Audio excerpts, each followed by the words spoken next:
Don't look at that. No, speech first. I know, I was putting that there.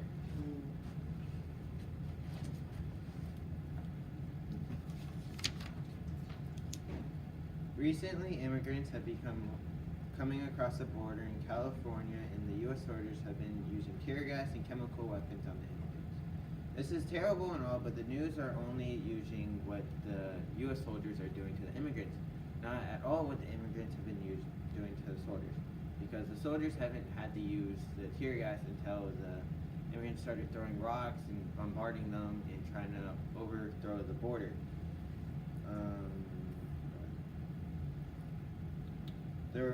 Mexico had tried to push 500 or so immigrants through the border from Puerto Rico and such, and Mexico was fine with it because they didn't have to deal with the problem. According to Donald Trump, we cannot let all the immigrants live here because it would raise taxes and we would be more in debt because we already in $3.6 billion in debt. Trump has repeatedly threatened to close the borders of crossing to prevent migrants from entering the United States. Although members of the Caravan has been in, I cannot pronounce that, for several days, this is the first time that a significant group of mass at the border fence. The prospect that thousands of Central Americans might have stayed for weeks or months before they can apply the asylum in Mexico border states. There are many moms and children begging the police let them pass because they do not have families, do not have places to stay from strict rules or money situations.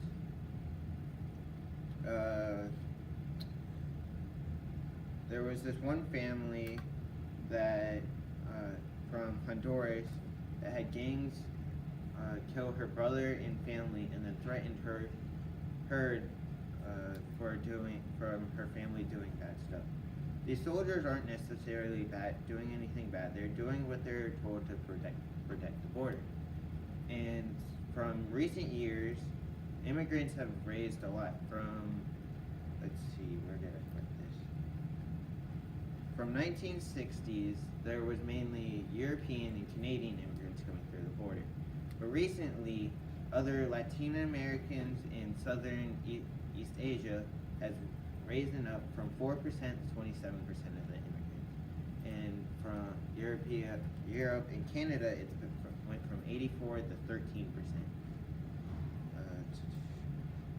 Immigrants of the United States, many of them do not speak English. 57.2% spoke English in the 1980s, and today most of them do not know much English, and it's only a whopping 35%.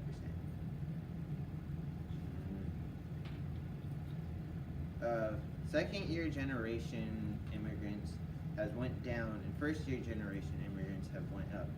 In 1960s, it was 13.8% of the immigrants who were second generations, and today is only 9.11. No, 9.8. I was reading with the one above. And then first year generations went from 5.4 to 13.9. This is showing that the immigrants have really shown not improvement, but force in coming into the United States. 3 minutes, 56 seconds. Okay, get a minute to look over the topics. Okay, let's see if you predicted the right one.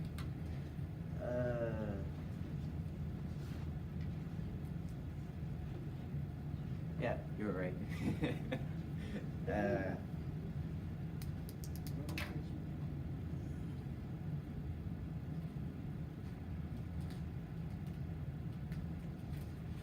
Okay.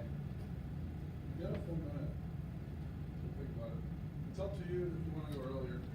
Typically, the judges will wait though and do like an awkward minute. Use that minute wisely as we keep practicing. You'll see. There's going to be a few other people in the room. They switched the role this year. We used to be just 3 judges, but now they're going to be other contestants Okay.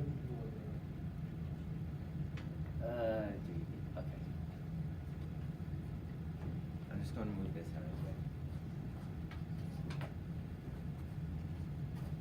In a minute, you can begin when ready. Sportsmanship is something that every sport should have, from martial arts to tennis. I personally play hockey, so there's a lot of violence and tempers in the game, but sportsmanship is having good class after having a hard-fought match. So in hockey, in the playoffs, it's very rivalry and very competitive, and then after one team wins the series, everything is calm and they shake hands. So recently in my league, I've had a very undisciplined team, and there's been a lot of fighting. So we've had cops showed up to our games, and while the rest of the team has to go in, I'm over there shaking the coach's hands and the team's hands. So, and I've learned this throughout my old coaches from being a military kid. I've lived in Virginia, Alaska, and Texas. I was born in Florida, but I didn't play hockey. Alaska, I learned my basics. Virginia, I learned discipline and sportsmanship.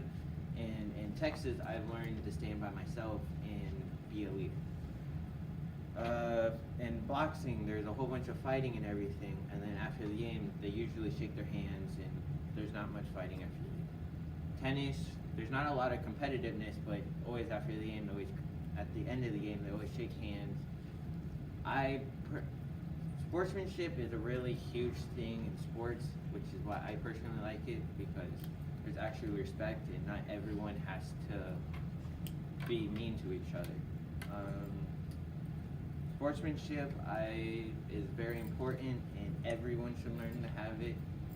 So just try to be nice and have respect for one another, even if you don't like the team.